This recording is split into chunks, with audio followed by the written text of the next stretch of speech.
Spotify Wrapped just came out and it wasn't as good as last year. So I'm going to compare it to the other years to find out why it didn't hit the same. Because it stripped away our excuse to show people that we're better than them because of the music we listen to and that you listen to way more than them, which honestly just means you either have too much free time or you use music as a way to escape your problems and mask them with the thoughts, feelings, and ideas of other people who are hurting, to mask the problems they've been neglecting, because you know deep down if you acknowledge them it makes them real, and knowing you're the only one that can actually fix them. Or you're just a chill guy that likes to listen to cool sounds. Yeah, since this year wasn't as good as the others, we're gonna go through the other years to find out what actually makes them different and why this one felt lackluster. And put your top 5 artists and minutes in the comments. I'll actually respond to all of them, so do it. Starting off with the insane year of 2024. It started with the basic intro slide, then it has the slide that shows you your minutes, and it shows the percentage of the worldwide listeners that you are. I like that they gave you the most important stat right off the bat instead of like making you wait, because that's my favorite thing to look at. Then you have a most streamed day by minutes slide. This is good too. Okay, so far so good. Then you get most played song, shows how many times you played it, the percent listener you are, how many times, and the day you started streaming it. The day isn't as important as which day you played it most. That's a better stat. We'll look at it. One of the other years did that. If they had both of them, that's cool, but just the first day doesn't really, who cares what day. Then you have a top 5 song slide, another good one. And then you get a useless slide about your taste changing. That's just filler, doesn't really do much. Then you get I don't know if everyone had the same months, but mine started with April slide with random words to describe taste, and then you get 3 artists that fit that definition. Then May, you get another random slide with more words that describe the taste, another 3 artists that fit that. I got July with random words to describe the taste and 3 artists that fit that. These suck and don't mean anything. We want year stats, not ambiguous phrases. They should say top song or artist per month at least, and do all the months. Why just 3? Next we get a top artist slide, how many artists you listen to. Then you get a streak of how many days you listen to in a row. That's a good one. The percent of listener you're in and how many minutes. This is standard stuff, you know, typical. If they mess that up, then like there's nothing redeemable, but they got that. And then you get the top 5 artist slide. Then you get an artist message slide, which is just where if you listen to an artist a lot, they'll give you a little video that they made. I remember Isaiah Rashad did it last year, so it's cool. Absolutely incredible. Biracial, biracial, biracial, biracial, biracial, biracial. And that was pretty much it for that year. So let's see what 2023 had. Start off another intro slide, and then it gave you genres from the start, which the other year didn't have.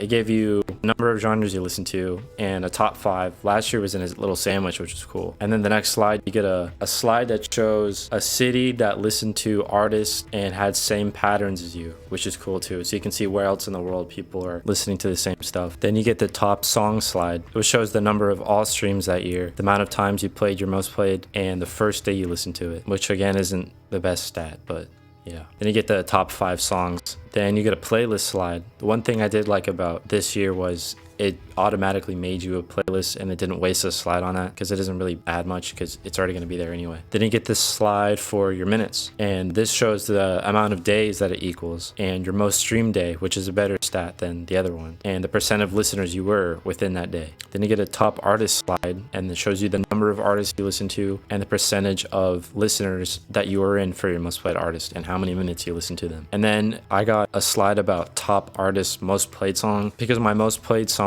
wasn't by my most played artist, so I'm not honestly sure if it shows you that unless the two are different. Then you get the top 5 artist slide, and it showed you the most streamed month for each artist, which is really cool. That's a good addition. And then, you know, it shows you all your top 5. And then you get another slide about another artist fan video, fan message. It's Logic. I just wanted to hit you and say thank you so much for enjoying my music and listening as much as you did this year. It means so much to me, and I'm excited for what's to come. And I'm still grinding, and yeah, you know, I don't be on social media like that, so let me just tell you that I have been cooking, I've been spending time with family, I've been having fun, I've been making beats, I've been working on a lot of music, and I'm excited for y'all to hear it. I love you. Peace. Then you get kind of, you know, whatever, which is a slide about what ability your music gives you, which is fine. It's as long as you get all the other things, they can add this extra stuff. It's not a distraction or anything. And then you do get the useless slide about be there next year. and nobody needs that. And then you get the slide for sharing your stats, which is good. 2023 was pretty good. It was better than this year. It was better than this year, but there can still be improvements, which I thought this year was going to do. So let's see what 2022 had. It started with the welcoming slide, standard, nothing new, nothing crazy.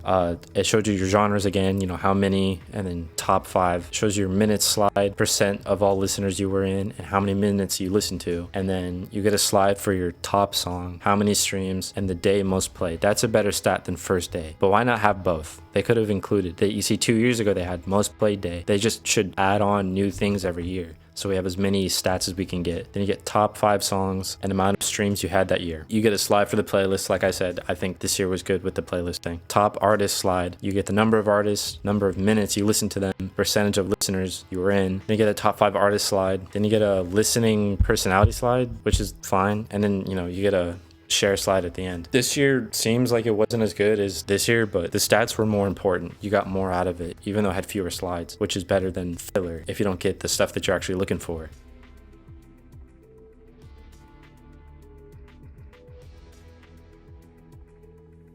So now here's what my idea of a perfect draft would look like. You get the opening slide, the intro slide, that's fine. Then you get a slide for minutes, percentage of listeners in the world, most played day or most streamed day, and how many minutes you listen to that day. Then you get a slide for your genres, make it top 10. Or you could give examples of artists or songs for whatever the top genre is. If you had a genre like synth, chillwave, oven top stove, you gotta nobody knows what that is, right? So you gotta list the artist that fits that, because it's kind of random. Then you get a slide for whatever new addition they want to add, like the city that listened like you or your aura, they could add that. Then you get a slide for your top song. You need number of times you played it, percentage of a listener, the first day, and the most played day. You might as well have both. Just give us all the info we can get. Then you get a top 5 song slide. List the amount of streams for all of the top 5, or the percentage too. Just give us as much info as we can get. We don't need a slide for a playlist, so then you get a slide for top artist, number of artists played total, percentage of listeners of that artist, how many minutes you listened to them, most streamed day, and the day you first listened to if you want to like the songs. It doesn't really matter. And the listening streak was good too. We can keep that. Then you get, the top 5 artists. Put a number on the top 20 artists, so like when you go to their profile, it shows you, so you don't have to look around, because you can find it. You just have to search for it, and it's kind of annoying. Just list your top 20 whenever you click on a profile. That'd be cool too. Show the most streamed month for each artist like they did last year. Give minutes and percentage of each listener, and not just number 1. Do it for at least the top 5. And then you can throw in the artist message slide like before, and then after that they could throw in whatever new thing they want to try out. As long as they keep all the core stuff, they can add whatever they want, and then add the poster share slide. That would be ideal, because it's adding all the good parts rather than just giving either bare bones info or making up new random stuff and not giving the core stuff that we actually need. I added the Neighborhood album, by the way. Click one of these videos. YouTube didn't promote it, please.